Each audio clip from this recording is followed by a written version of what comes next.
Although I've had to work with a ton of different people on a bunch of different planning events through leadership, one that particularly stands out to me is planning freshman orientation the summer before my sophomore year. So I was on the board new crew with two seniors, so that was a little bit intimidating at first, but it was very rewarding to get to know them and build those strong connections with them so we could be honest with each other and work together really well.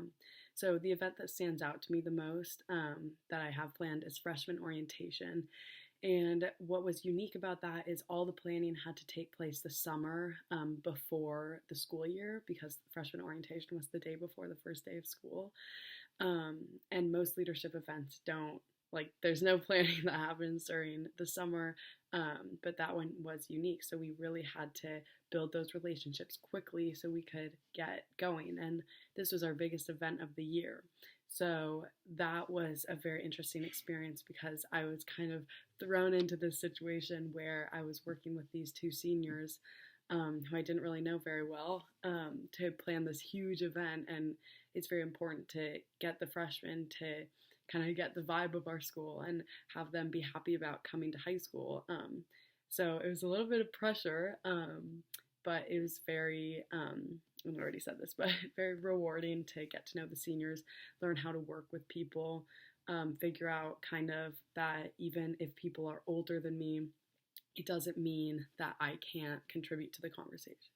So, so the way I contributed was just making sure everything was organized. And because my board members were seniors, they were a little less motivated to really get things going. And me, a sophomore, was very eager to get going. So I definitely kept us on track a little bit because once I had established those connections, I could participate more. And the freshmen responded really well. I think it went super smoothly. We organized the new crew leaders who led small groups on campus tours and games and relationship builders.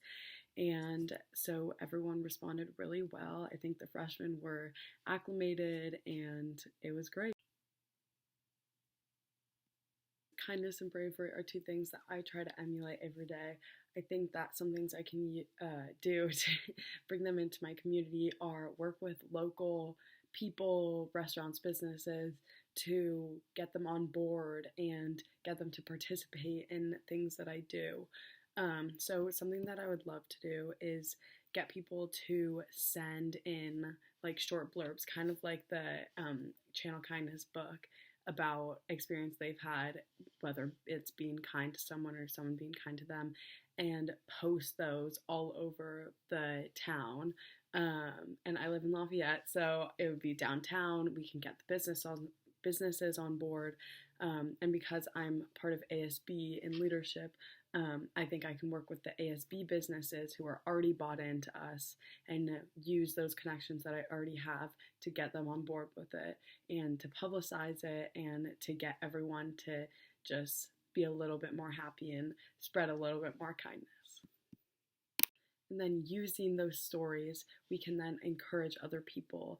Other people seeing that will be inspired to recreate something for themselves and be kind to someone, whether that's doing something similar to what they've already seen or doing something new. So I think that would be a really good. So I take care of my mental health by hanging out with my friends and playing sports, exercising. I love yoga, although I don't do it enough. I love to read. I love to go outside. I try to be productive and organized. That really helps me stay a little less stressed about school, particularly.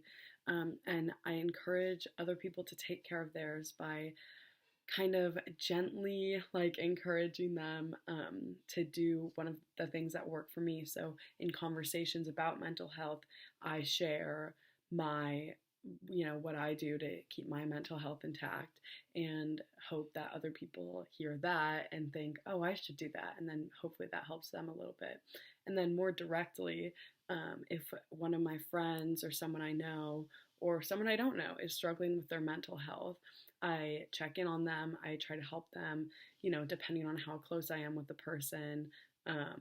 I know how far I can step to help them and know what's really going on. Specifically, if it's one of my closest friends, I can have a very honest, real conversation with them and ask what I can do and really be there for them. And if it's someone I don't know, then I can check in on them, tell them I'm thinking about them, tell them that I support them and love them, and yeah. If I was selected for an advisor's position, I would love to use the skills that I've built in leadership class at Akalani's and through various community service activities and just working with people to really get the most bang for my buck and really utilize my people skills, which I'm really proud of because I really like people, to just build a lot of connections with people and build connections between people, through kindness, because just oh my gosh, how what else could be better than that? And it can never hurt to learn better, more efficiency skills, more people skills, the best way to accomplish what you want to accomplish and make people around you even happier.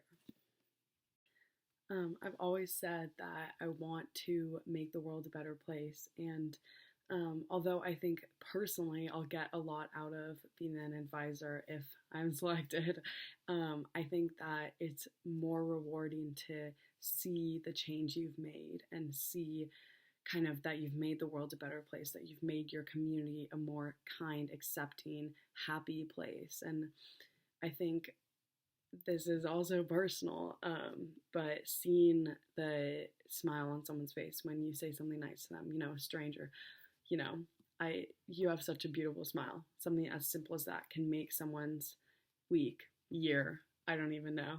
And that is just one of the best feelings in the entire world, helping people. And so, for partly selfish reasons, just the reward that you get from doing something